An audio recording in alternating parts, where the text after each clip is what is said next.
Today I'll be making a mojito sorbet. The list of ingredients is pretty simple. I've got fresh limes. I have about 6 fresh limes. I have a bunch of mint because the mint is growing like crazy in the garden.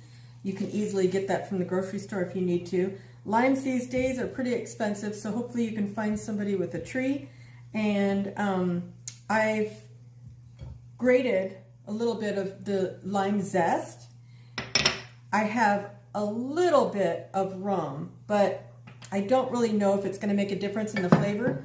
You've got to be really careful with alcohol in sorbets because it won't freeze if you have too much. So I've got just like a splash. I don't even know if it's going to make a difference, but we'll see. I'm going to use Splenda. You can use regular sugar if you'd like, or a different sugar substitute. I'm going to cut these limes, and some of them I'm going to muddle and some of them I'm going to squeeze for the juice. When I muddle them, I'm going to do it with the mint so it breaks down the oils in the skin of the lime and it makes the flavor really good. Most of the limes I'm going to squeeze, so I just cut them in half. At first I tried to use this. This is the traditional type thing that you just rub the lime on the top and it goes through. It didn't work that well, so I'm going to use this. It works a lot better. I just cut my limes in half and I put them on like this. You can do it either way, but I find this juice is much better, and just squeeze it right through. You could do this directly in your Ninja container if you want to, but since I already got this dirty, I'm just using this. I'm squeezing it real hard, and I'm saving these just in case I want to try to squeeze a little more out of them, but I think it's going to be fine. One more. I'm not squeezing out the juice really nicely. These are store-bought. I find that the lemons from the tree are a lot more juicy, but that's okay. Okay, that's that. I've taken about 2 of the limes. I've cut them in little 8-size chunks, and I've mixed a lot of the mint leaves in with it, and now I'm going to muddle it. Move this aside. So to muddle, I'm just going to take this muddler, the blunt side. You can do this with anything, and I'm just going to mash it down.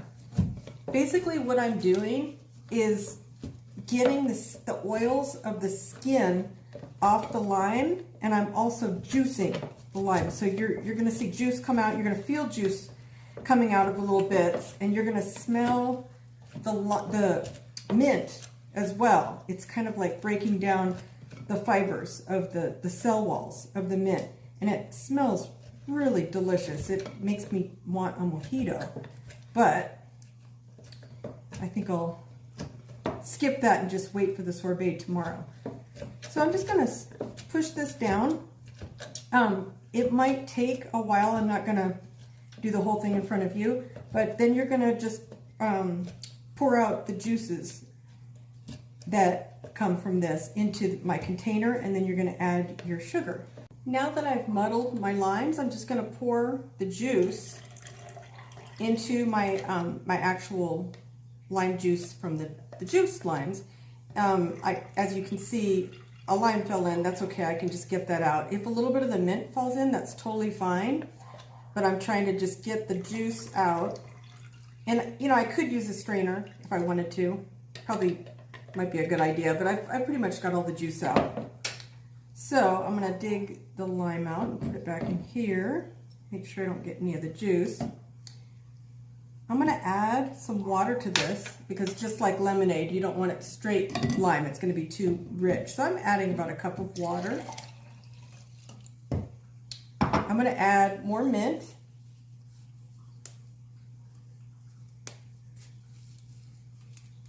You could add it from here or here. It really doesn't matter.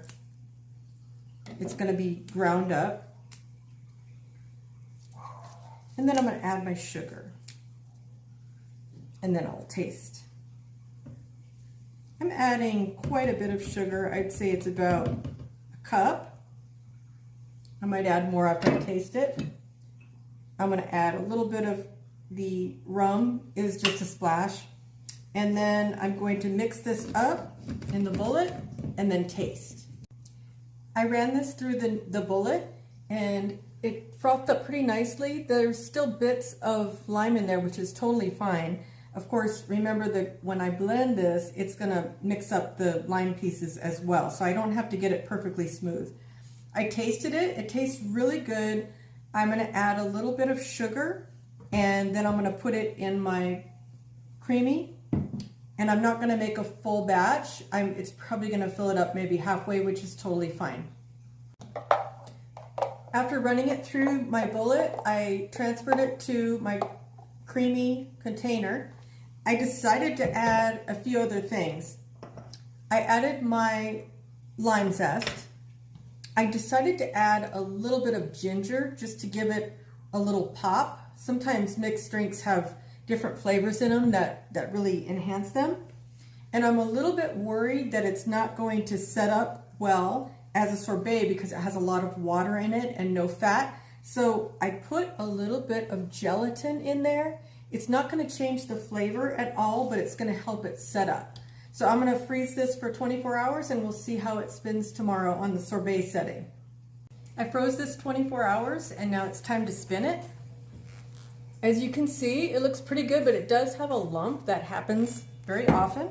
So I'm just going to take a spoon, kind of scrape off the top so that the machine doesn't have trouble with it.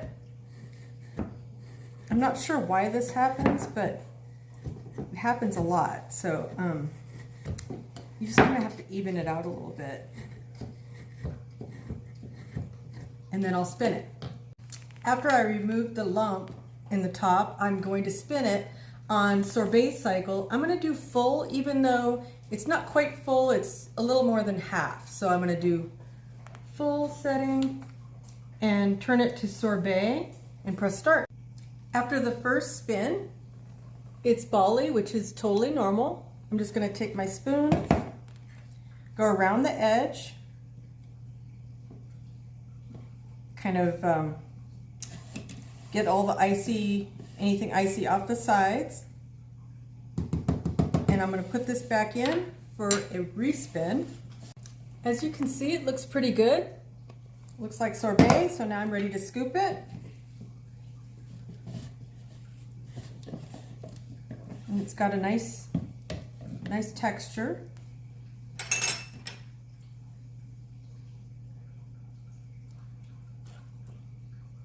little bit harder to get off the spoon than ice cream, but probably what I use is just a different scooper, or maybe I do a smaller scoop.